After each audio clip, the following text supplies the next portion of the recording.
عايز اقول كلمتين مهمين بخصوص موضوع تكميم المعده. قابلت حالات كتير عامله تكميم معده.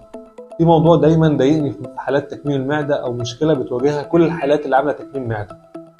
المشكله دي بتاثر بنسبه كبيره قوي على الدايت ما بعد تكميم المعده.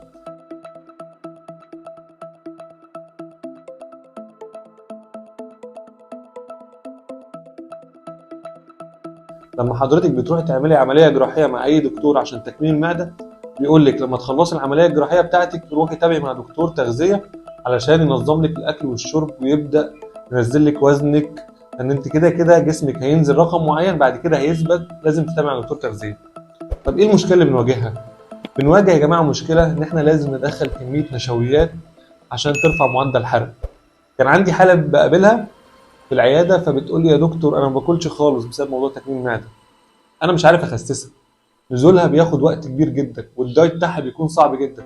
مفيش يا جماعه حد هيخس من غير اكل، الاكل هو اساس التخسيس زي ما قلنا مليون مره قبل كده. انت حضرتك لما بتحتاجي تبني مبنى كبير بتحتاجي طاقه، طب لما نحتاج ان احنا نكسر المبنى ده او نهدم المبنى ده اكيد محتاجين طاقه.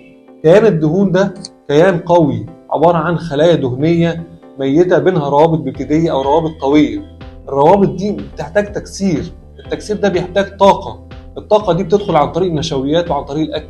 لو حضرتك ما دخلتيش اكل لجسمك مش هنعرف نكسر الدهون دي ومش هنعرف ننزل في الوزن.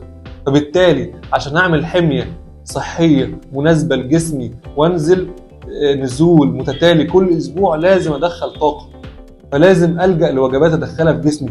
انا عارف ان موضوع تكميم المعده ده بيكون مؤثر على الهضم وبيخليكي دايما تتألمي لما بتاكلي اي نوع اكل. طب احنا ممكن نلجا لاصناف كويسه وسهله تساعدك قوي في موضوع تكميم المعده، الاصناف اللي هي فيها ليونه كبيره. اولا ممكن نلجا للبطاطا، البطاطا كويسه جدا طبعا بكميات جوه جدول الاستعراض بتاعي المحسوب. فالبطاطا نوع من الانواع اللي هي ممكن تبقى لينه الهضم. طيب ممكن ناخد زبادي لايت كويس جدا للهضم، ممكن ناخد بيض مسلوق، ممكن ناخد اي نوع اكل لين يا جماعه. حتى لو نقدر البروتينات ان احنا نكسرها في الخلاط نضربها في الخلاط وناكلها نعمل كده، بس لازم ادخل بروتين لجسمي ولازم ادخل الياف لجسمي ولازم ادخل نشويات لجسمي.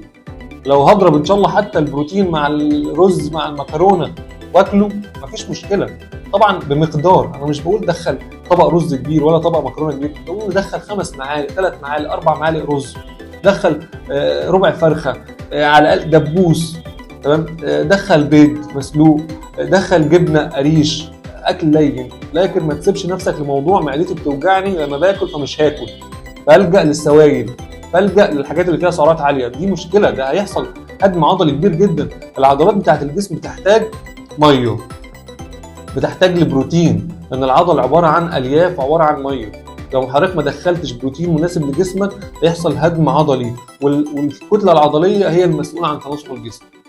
في كتله عضليه كويسه يبقى في شكل تناسق جسم كويس جدا وشكل متناسق، مفيش كتله عضليه مناسبه بالتالي الشكل غير متناسق. والمشكله في عمليات تكميم المعده ان هي ما بتنزلش اماكن السمنه الموضعيه، لا تستطيع تكسير اماكن الدهون العنيده. الجسم فيه نوعين من الدهون، دهون عنيده ودهون ضعيفه. الدهون العنيده دي اللي هي بتكون متراكمه في الرئه، في البطن، في الجناب، في الظهر، في الدراعات، اي مكان سمنه موضعيه. لكن جوه الجسم حوالين الاعضاء بتكون حاجه اسمها دهون حشويه. فبالتالي الدهون العنيده دي نزولها بالدايت بياخد وقت عشان هي دهون قويه، وحتى بتكميم المعده بياخد وقت. اي سيده عملت تكميم معده جسمها كله بينزل ما عدا اماكن السمنه الموضعيه. عمليات تكميم المعده ما بتنزلش اماكن السمنه الموضعيه يا جماعه. فبالتالي لازم حضرتك تتبعي دايت وهتعملي جلسات علشان تنزلي اماكن السمنه الموضعيه وتكسريها وتغيري شكلها.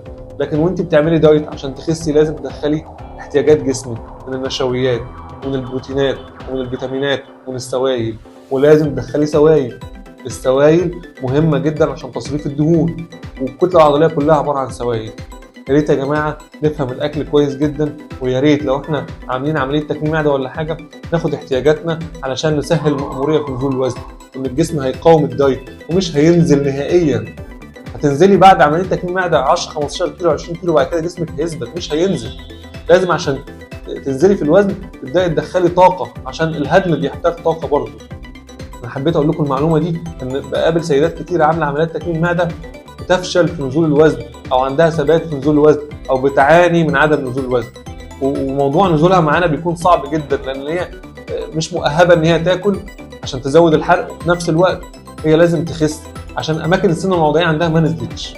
ان شاء الله كل حاله هنقابلها او اي مشكله بنواجهها اثناء متابعه الحالات في العيادات هنبلغكم بيها ونبلغكم بحلها، علشان يبقى احنا دايما بنقول لكم التجارب بتاعتنا من قلب العيادات. كل عام وانتم بخير، شكرا.